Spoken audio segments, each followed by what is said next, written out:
Good morning students, welcome back in today's session of business studies class. In this session we are going to discuss the first form of public sector enterprises, that is departmental undertakings.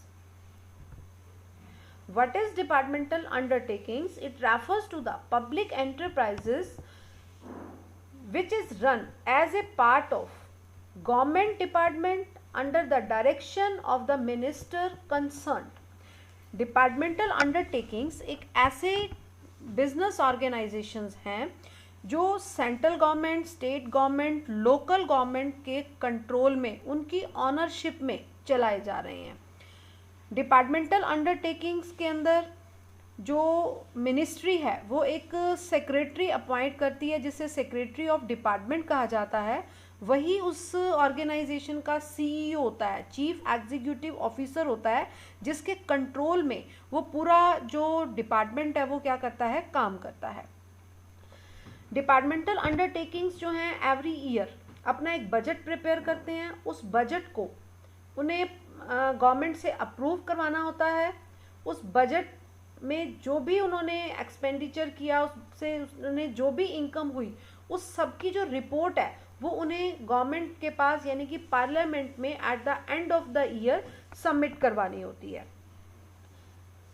जितने भी departmental undertakings हैं वो एक ministry concern के under काम करते हैं और वही मिनिस्ट्री कंसर्न जो है वो उस डिपार्टमेंटल अंडरटेकिंग की सक्सेस और फेलियर के लिए रिस्पॉन्सिबल होती है, अकाउंटेबल होती है कि वो डिपार्टमेंट अच्छे से काम कर रहा है, उसका सक्सेस रेट बहुत अच्छा आ रहा है, तो भी जो एप्रिसिएशन मिलेगा उसी मिनिस्ट्री को मिलेगा. और अगर वो डिपार्टमेंट अच्छे से काम नहीं कर रहा है, वहाँ पर फेल्यूर के जो चांसेस हैं वो इंक्रीज होते जा रहे हैं, तो अकाउंटेबल भी कौन होगा, वही मिनिस्ट्री कंसर्न ही होगा. There are the some examples of departmental undertakings: Indian post and telegraph department, Indian railways, all India radio, Doordarshan, telephone services, ordnance factory. There are the some features of departmental undertaking. Formation, first one is formation. इनका formation कौन करता है, government करता है. Special ministry concern जो है associate की जाती है और एक नया डिपार्टमेंट हम बना सकते हैं. यानी कि इसका जो फॉर्मेशन की जो पूरी रिस्पॉन्सिबिलिटी है वो किसकी रहती है, गवर्नमेंट की रहती है. गवर्नमेंट ऑर्डर पास करती है और एक नया डिपार्टमेंट बनाया जा सकता है और यहाँ पर कोई रजिस्ट्रेशन का भी कोई प्रोसेस नहीं होता है. Next one is ownership. Ownership जो है वो 100% गवर्नमेंट की होती है. Next is management. मैनेजमेंट कौन करता है, मिनिस्ट्री कंसर्न करती है. मिनिस्ट्री कंसर्न एक सेक्रेटरी ऑफ डिपार्टमेंट अपॉइंट करती है जो उस ऑर्गेनाइजेशन का सीईओ होता है. वो सारा का सारा मैनेजमेंट वही करता है. Next is financing. फाइनेंस जो है उन्हें गवर्नमेंट से प्रोवाइड होता है. गवर्नमेंट बजट अप्रूव करती है कि एक पर्टिकुलर डिपार्टमेंट को कितने फंड्स जो हैं करंट ईयर में प्रोवाइड किए जाएंगे. और सबसे इम्पॉर्टेंट बात, वैसे हमने अभी प्रीवियस वीडियो में जो डिस्कस किया कि पब्लिक सेक्टर अंडरटेकिंग्स जो हैं वो जनरल पब्लिक से लोन ले सकती हैं, जनरल पब्लिक को अपने शेयर्स डिबेंचर्स इशू कर सकती हैं.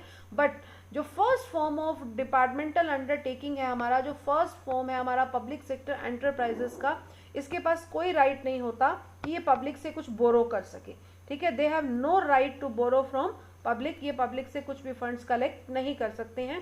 ये अपने फंड्स के लिए 100% किस पर डिपेंड होते हैं, गवर्नमेंट पर डिपेंड होते हैं. Next is appointments. जब डिपार्टमेंटल अंडरटेकिंग्स को अपने एम्प्लॉयज अपॉइंट करने होते हैं तो वो यूपीएससी और एसएसबी की हेल्प ले सकते हैं. और कुछ हमारे डिपार्टमेंटल अंडरटेकिंग्स ऐसे हैं जिन्होंने अपने ही जो है अपॉइंटमेंट बोर्ड्स जो हैं वो एस्टैब्लिश किए हुए हैं, जिसमें हम रेलवेज का एग्जांपल ले सकते हैं. रेलवे ने रेलवे सर्विस कमीशन जो है वो एक बोर्ड बनाया हुआ है जो रेलवे के एम्प्लॉयज़ को अपॉइंट करने का काम करता है. और जो डिपार्टमेंटल अंडरटेकिंग के जो एम्प्लॉयज़ होते हैं वो 100% गवर्नमेंट के एम्प्लॉयज़ होते हैं. अब कुछ बच्चों के माइंड में क्वेश्चन आ रहा होगा, यूपीएससी और एसएसबी क्या होते हैं. बच्चे, जो हमारी गवर्नमेंट है उसने 2 ऐसे ऑर्गेनाइजेशंस एस्टैब्लिश किए हुए हैं जो गवर्नमेंट एम्प्लॉयज़ को अपॉइंट करने का काम करते हैं. यानी कि किसी भी गवर्नमेंट डिपार्टमेंट को अगर एम्प्लॉयज़ की रिक्वायरमेंट होती है तो वो सिर्फ रिक्वायरमेंट इन बोर्ड्स को बता देता है और ये बोर्ड्स उन एम्प्लॉयज़ को इंटरव्यू लेना, उनकी वैकेंसीज न्यूज़पेपर, इंटरनेट सब जगह पे शो करना, उनके एप्लीकेशंस कलेक्ट करना, उनके इंटरव्यू लेना, रिटन टेस्ट लेना, सभी तरह की फॉर्मेलिटीज़ कंडक्ट करके फाइनल लिस्ट में जो एम्प्लॉयज़ अपॉइंट करके उन पर्टिकुलर ऑर्गेनाइजेशंस को दे दिए जाते हैं जिन्होंने उनकी डिमांड की होती है। नो सेपरेट एग्जिस्टेंस, इनका अपना कोई एग्जिस्टेंस नहीं होता, इनकी कोई पर्सनल प्रॉपर्टीज़ नहीं होती। जो भी इनकी प्रॉपर्टीज़ हैं, ये कुछ भी एसेट्स सेल कर रहे हैं, परचेज कर रहे हैं, कोई भी कोर्ट में केस फाइल कर रहे हैं, ठीक है, मतलब कुछ भी काम करते हैं तो on the behalf of government किया जाता है, पर्सनली कुछ नहीं करते, इनकी कोई सेपरेट लीगल एंटिटी नहीं होती है। नेक्स्ट इज एडमिनिस्ट्रेटिव ऑटोनॉमी, ये अपने कोई भी रूल रेगुलेशंस बना नहीं सकते, सेल्फ रूल रेगुलेशंस बनाना इनके लिए जो है वो वैलिड नहीं है। इनके एडमिनिस्ट्रेशन को चलाने के लिए जो भी रूल रेगुलेशंस बनाने होते हैं वो कौन मेंटेन करता है? गवर्नमेंट मेंटेन करती है। यानी कि ये अपने बनाए हुए रूल रेगुलेशंस के ऊपर अपनी ऑर्गेनाइजेशंस को नहीं चला सकते।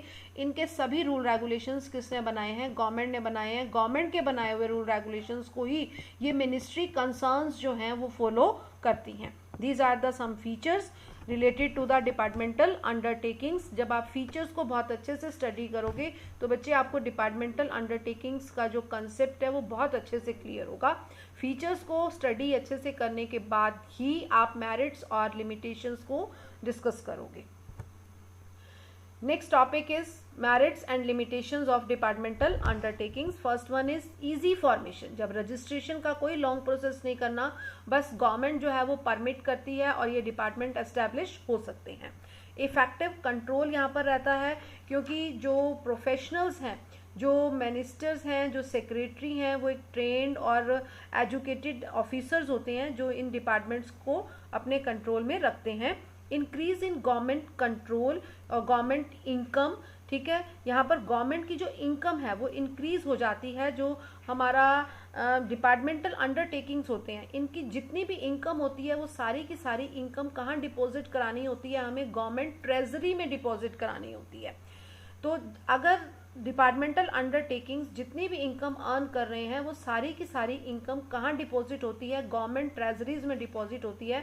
तो ऑटोमेटिक गवर्नमेंट की जो इनकम है वो क्या हो जाएगी? इंक्रीज हो जाएगी। तो finally we can say that departmental undertakings helps in increase in government income. Next is decrease in tax burden. अभी मैंने आपको बताया कि जो हमारे डिपार्टमेंटल अंडरटेकिंग्स हैं उनकी जो सारी की सारी इनकम है वो कहाँ डिपॉजिट होती है? गवर्नमेंट ट्रेजरीज में डिपॉजिट होती है। अब यानी कि गवर्नमेंट का फाइनेंस क्या हो रहा है? इंक्रीज हो रहा है। गवर्नमेंट को अपने खर्चे, अपने एक्सपेंडिचर चलाने के लिए जितने भी फंड्स की रिक्वायरमेंट होती है वो फंड्स गवर्नमेंट के पास अगर सफिशिएंट नहीं होते हैं तो वो फंड्स कहाँ से कलेक्ट किए जाते हैं? जनरल पब्लिक से। किस फॉर्म में कलेक्ट किए जाते हैं? टैक्स की फॉर्म में।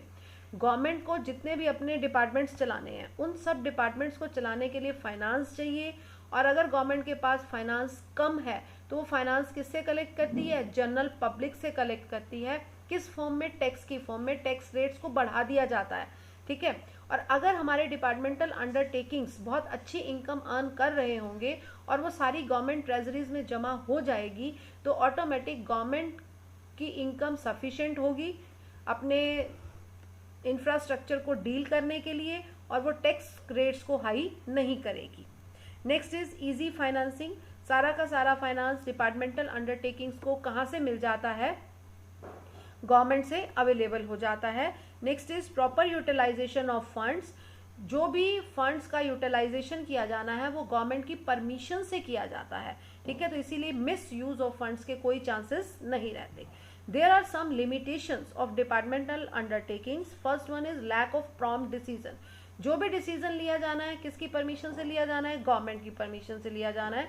इसीलिए प्रॉम्प्ट डिसीजन को ये इंजॉय नहीं कर पाते। यहाँ पर पब्लिक सेक्टर उन अपॉर्चुनिटीज को एनकैश कर लेता है जिसके लिए हमें प्रॉम्प्ट डिसीजन की रिक्वायरमेंट होती है।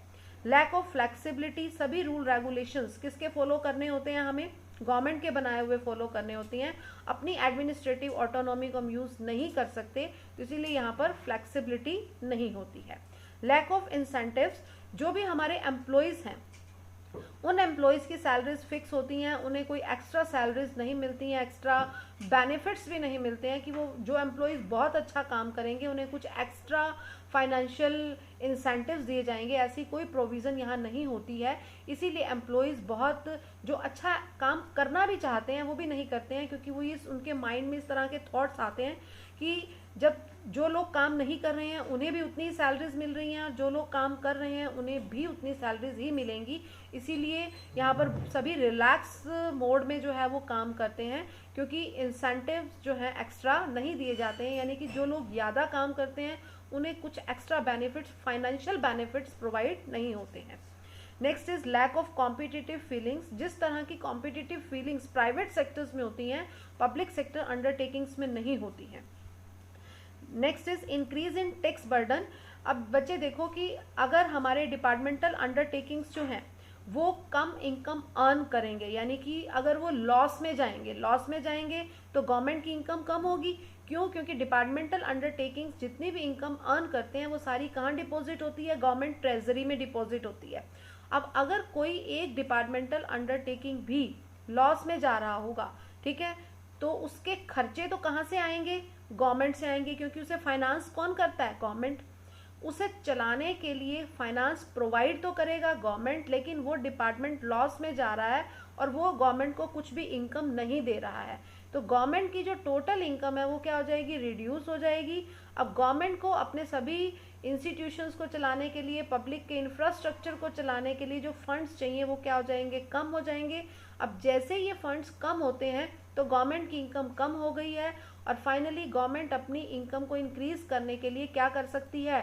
पब्लिक से मनी कलेक्ट करेगी। अब पब्लिक से मनी कलेक्ट करने का गवर्नमेंट के पास सिंगल ही जो है वो पर्पस, सिंगल ही एक मेथड है, that is tax, increase in tax. जैसे ही गवर्नमेंट के पास फंड्स शॉर्ट हो जाते हैं, गवर्नमेंट क्या करती है? टैक्स रेट इंक्रीज कर देती है और पब्लिक से बहुत सारे फंड्स कलेक्ट कर लेती है। तो इसीलिए बहुत ज़रूरी है कि इन डिपार्टमेंटल अंडरटेकिंग्स को अच्छे प्रॉफिट्स होने चाहिए, ये अच्छे इनकम अर्न करें ताकि पब्लिक के ऊपर जो है टैक्स बर्डन इंक्रीज ना हो।